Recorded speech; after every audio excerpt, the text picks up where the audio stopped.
up with, we talked a bit at the beginning about shame and guilt. Yes. And I want to get your take on that, because there is a huge differentiation. Again, you cannot use coterminously the term shame and guilt. You cannot. You can't, because they're not the same. Different Well, part of the brain. Guilt is kind of public, and shame is really personal. Yeah, shame is personal. And guilt kind of isn't. Guilt Yeah. is really failing to meet the expectations of others. So, you know, in my world, shame is, no, well, let's start with guilt. Guilt says I did something wrong, and I did something bad. But shame says, I am bad. I am bad. And I am wrong. And I am wrong. Yeah, intrinsically so. Yeah. Just because that's the blood that pumps through my system. It's bad blood. It's Right. shame blood.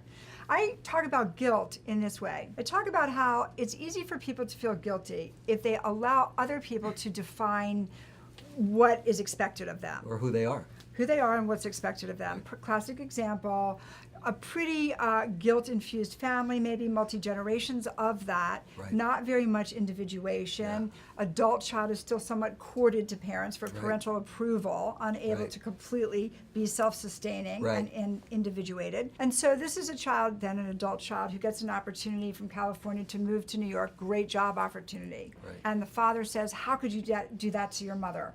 And the mother says, I can't believe you're leaving. You're our only child. What are we going to do? Why would you ever leave us? That's so selfish. Okay. And then this adult child starts to feel very, very guilty. Why? Because they, as an adult, are still courted, connected to the parent for parental approval.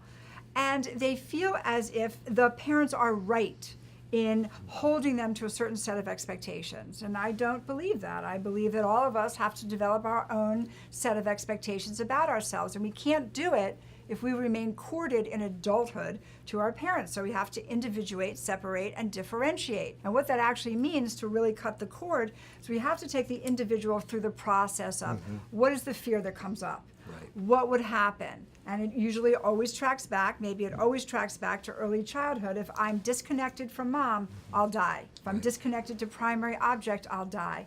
And that iterates through and shows up in this place of guilt. I feel so guilty, I let my mother down. It's a 35-year-old adult. They're entitled to move to New York City. But as we've talked about, they're really not 35 in their head, are they? Because they go younger. Can we